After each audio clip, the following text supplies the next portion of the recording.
When decorated military officer Captain Adrian Wolfe crosses paths with the enigmatic and beautiful new recruit, Ayla Rivers, an undeniable connection forms, one that defies every rule. But when a covert operation exposes Ayla's hidden identity and reveals Adrian as a target in a conspiracy called Operation Eclipse, the two are thrust into a deadly game of betrayal, espionage, and survival. As allies become enemies and secrets surface, they must risk everything for truth and for each other.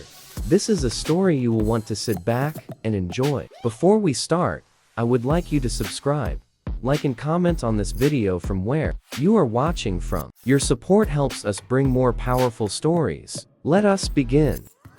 The sun was barely a sliver on the horizon when Captain Adrian Wolfe stepped out of his quarters, the sharp echo of his boots cutting across the stillness of the military base. At 36, Adrian was one of the youngest senior officers in the force, a decorated war hero with a jawline that could cut glass and eyes that held the weight of battlefields unseen. Command respected him, soldiers idolized him, but behind his calm authority, a storm had been brewing for years, a longing for something more than orders and silence. This morning, that storm finally met its spark.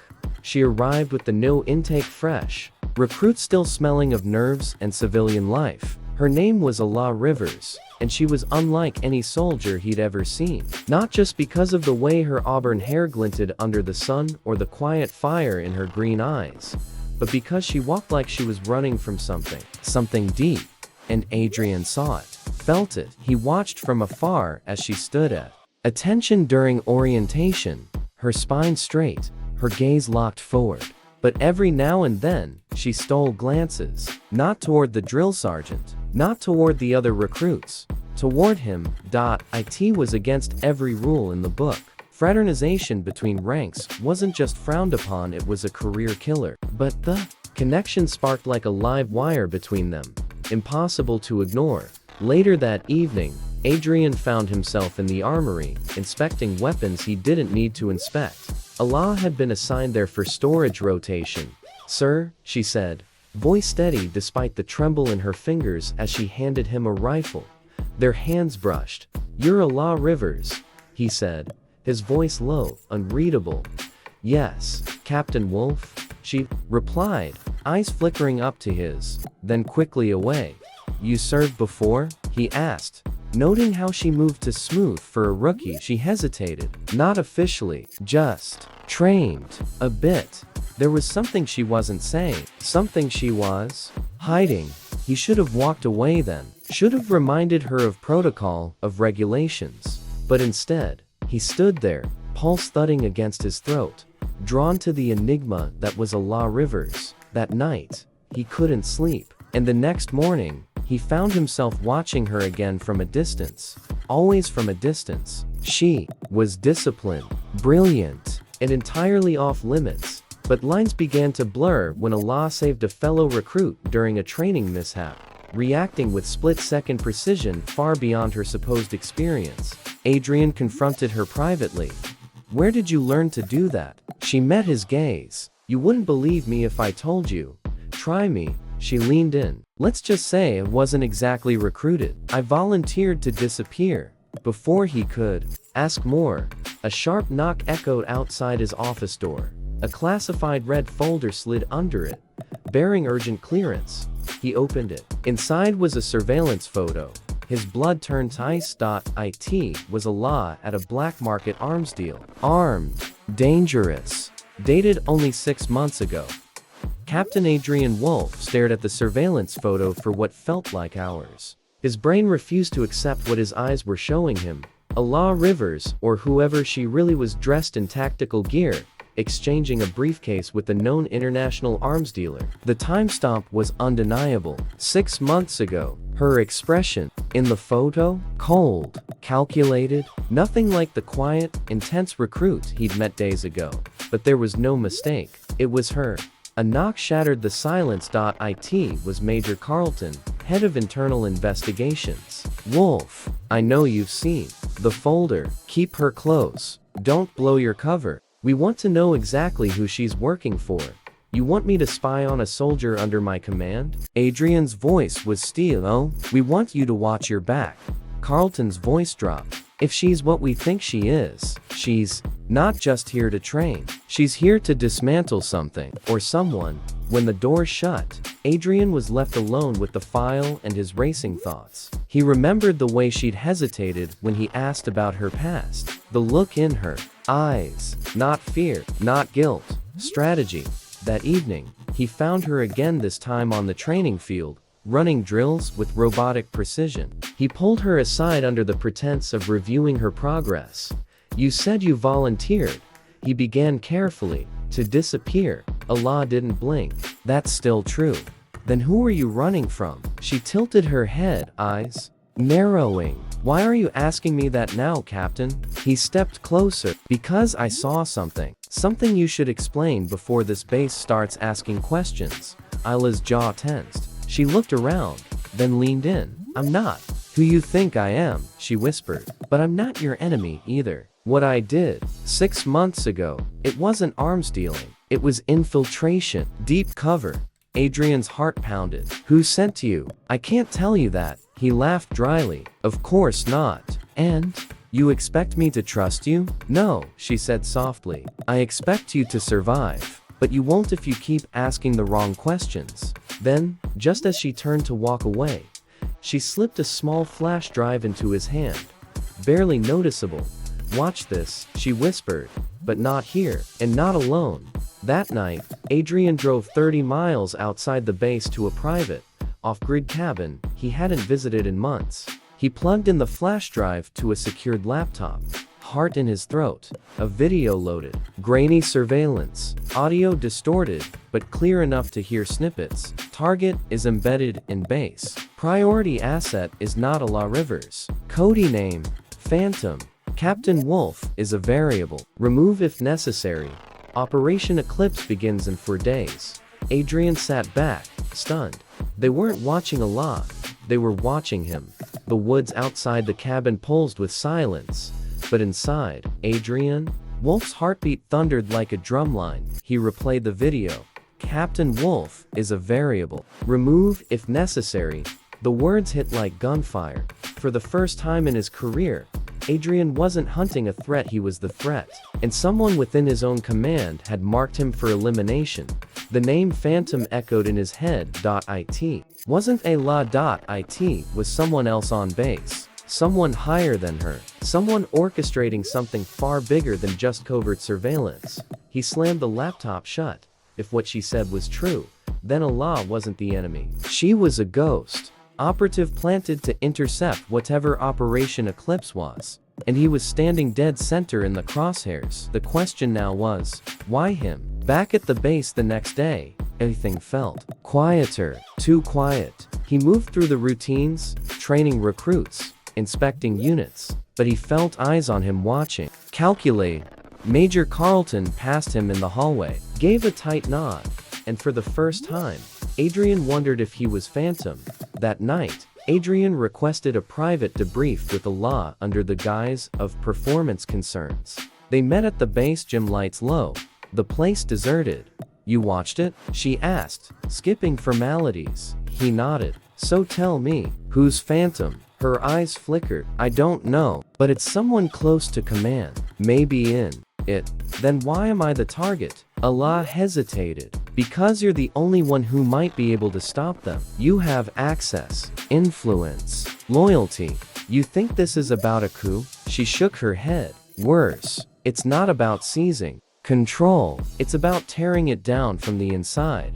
He stared at her. You need to tell me everything. Before she could answer, the gym door creaked open. A tall figure stepped inside. It was Colonel Rourke. Adrian's superior, stone-faced, unreadable. Captain Wolfe, he said slowly. You're needed in Operations Command. There's been a breach. Adrian stood, his face composed. Now, yes, immediately. Bring your weapon. Ayla stood too. Rourke's eyes shifted to her. She's dismissed, the colonel added coldly. This doesn't concern recruits. Adrian didn't move, but Ayla shot him a glance of warning. Her lips barely moved as she mouthed, "Don't go." He gave her the slightest nod before turning to follow Rourke out into the night. But the moment the gym doors closed behind them and the corridor lights flickered once Adrian felt the barrel of a gun press against his spine. The steel barrel against Adrian Wolfe's spine was cold, precise, and meant business. He didn't flinch. Years of combat had trained his nerves to obey logic over fear. "Colonel," he said evenly, "I take it this isn't a standard debrief." Rourke didn't respond. They walked silently down the dim corridor, footsteps echoing like war drums in an empty chamber. At the end of the hall, a maintenance door opened not toward Ops Command, but down to the base's sublevel. An area, long decommissioned. "Move," came the order from behind. They descended into darkness. The fluorescent lights down there flickered, humming like dying insects. Rust clung to the pipes, and the air stank of dust and old secrets. Finally, Rourke turned, his eyes stripped of the calm professionalism he always wore. Now, there was something else, their determination, but tinged with cruelty. "You were never supposed to see that flash drive, Captain." Adrian's voice stayed level. "Then maybe you shouldn't have trusted a ghost operative to keep your secrets." A second man emerged from the shadows, masked, dressed in unmarked tactical gear. He raised a syringe filled with a pale blue fluid sedative. Adrian acted fast. He drove his elbow backward, catching the masked man in the ribs. In a fluid twist, he ripped the firearm from the stunned assailant and leveled it at Rourke, who had already drawn his sidearm. "You don't want to do this, Captain," Rourke said, circling. "You're damn right I don't," Adrian growled. "So tell me, who is Phantom?" Rourke's lips curled into a chilling smile. "You're standing in his place." Before Adrian could react, the lights cut out completely. Darkness, movement, a flash of motion and pain exploded at the base of his skull. Hours later, Ayla paced her barracks, restless. Adrian hadn't returned. He wasn't in his quarters. He wasn't on the manifest for morning drills. And no one was speaking his name. It was like Captain Wolfe had been erased. She pulled out her encrypted communicator, typing a string of coded words. "Asset compromised. Alpha has vanished. Suspect internal containment." A ping came moments later. "Eclipse begins in 48 hours. Phantom must be identified. Proceed with elimination protocol if necessary." Ayla's hand trembled. She had just risked everything to keep Adrian alive.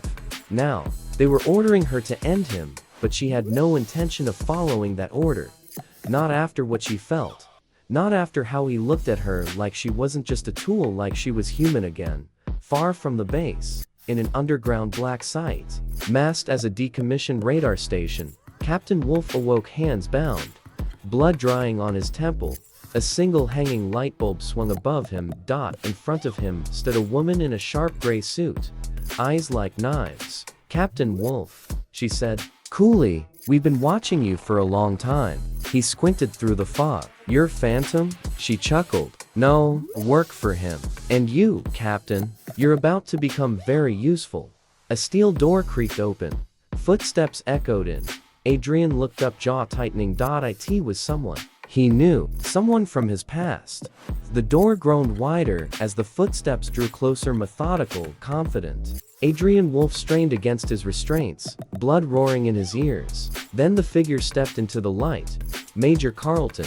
Adrian's breath caught. "Of all people, you?" he rasped. "You're Phantom?" Carlton gave a slow, almost sympathetic smile. "No, but I am his right hand, and I've been managing your file for years, Captain Wolfe." Adrian's jaw tightened. "Why? What the hell is Operation Eclipse?" Carlton leaned against the wall, arms crossed. "Operation Eclipse isn't a war. It's a reset. A surgical purge of corrupted chains of command. The military's spine has snapped, bought by politics, soaked in foreign money. Eclipse is about burning the rot and replacing it with control and a law." Adrian demanded. "What does she have to do with this?" "She was a wild card," Carlton replied, his eyes darkening. "A burned agent.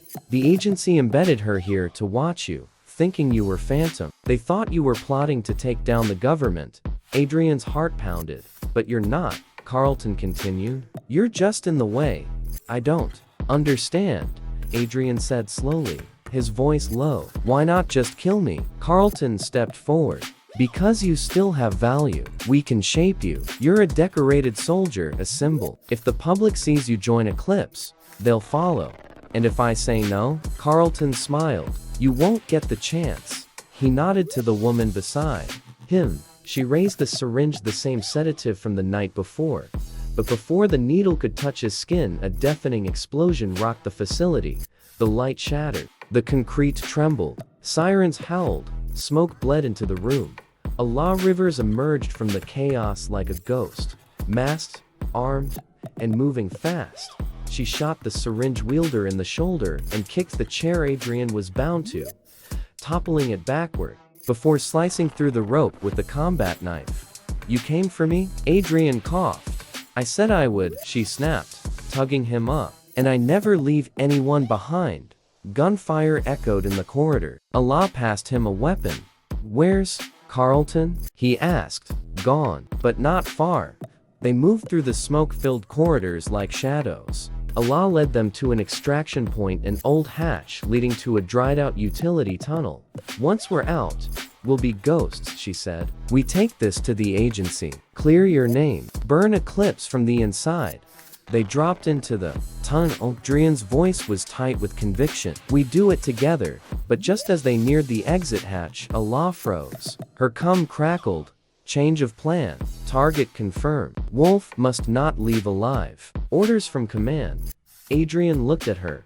Her hand trembled on her rifle. You have to trust me, he said. I do, she whispered, then raised her weapon for a moment. Time froze. The narrow tunnel seemed to constrict around them. Ayla stood with her rifle raised, eyes locked on Adrian. Her body was poised for action, but her soul was at war. You got the order, Adrian said quietly. Didn't you? She didn't answer. The cum still crackled faintly in her ear. Somewhere above ground, people with names neither of them would ever know had just sentenced him to death.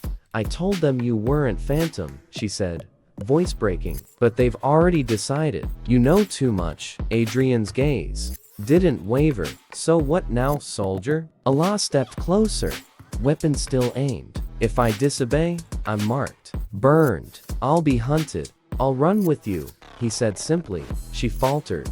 I was trained to disappear, she whispered. You weren't. I was trained to survive, Adrian replied, stepping toward the barrel of her rifle. And I'm not leaving without you. The moment shattered. Ayla lowered her weapon.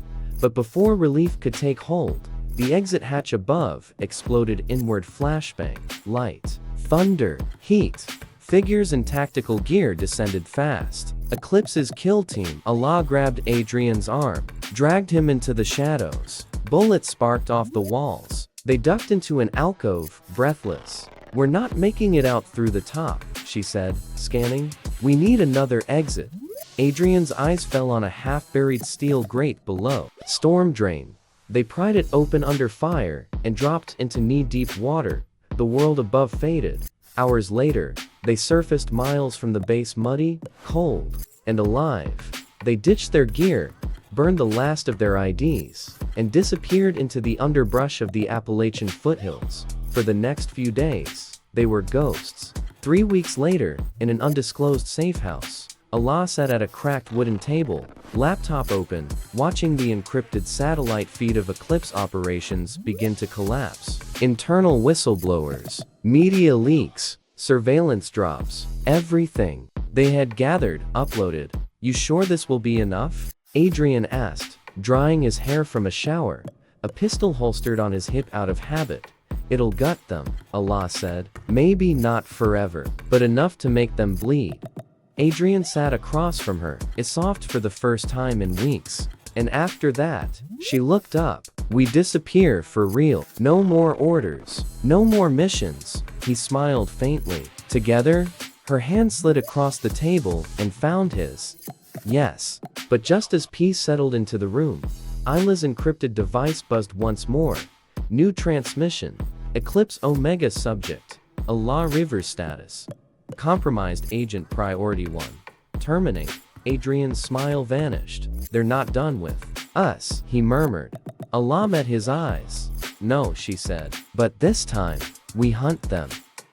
6 months later, location known classified territorite wind swept over the jagged cliffs of a nameless coastline. Below, waves crashed against the rocks with relentless fury, but above, perched in the seclusion of a forgotten world, stood a modest cabin built from salvaged stone and timber. No technology, no signal, no traceable power grid. Inside, a fire crackled in the hearth. Ayla Rivers sat cross-legged on the floor, a leather-bound notebook in her hands. She no longer wore combat boots or tactical gear, just a loose sweater, and the quiet armor of peace hard-earned. Across from her, Adrian Wolfe poured coffee into 2 mugs. His stubble had grown into a short beard, and the hard lines of war had softened on his face just slightly. But his eyes remained sharp. Watching, guarding, still writing that journal? He asked, settling beside her. She nodded, offering him a gentle smile. Memories I don't want to forget. Missions I never got to explain. To who? She hesitated. Then, to the girl I used to be. Adrian handed her the mug. Hope she's proud of the woman you became. Outside, a hawk circled above the cliffs, wings slicing the sky. There were no more orders, no more kill teams. Operation Eclipse had crumbled after a wave of anonymous leaks toppled several government figures. Rumors of a rogue agent and a betrayed captain made their way into underground channels, but no names were confirmed. No faces ever surfaced. Some say they died in the explosion that leveled Eclipse's bunker. Others say they vanished into the wind. Only one thing was certain: the ghost and the captain never came back. And maybe that was the point. Ayla leaned into Adrian's shoulder. Do you think we'll ever stop running? He kissed her hair, eyes on the horizon. We're not running anymore. We're just living. And as the sun broke through the mist and spilled golden light across the cliffs, the ghosts of their pasts faded, leaving only 2 survivors in their place. Together. Free.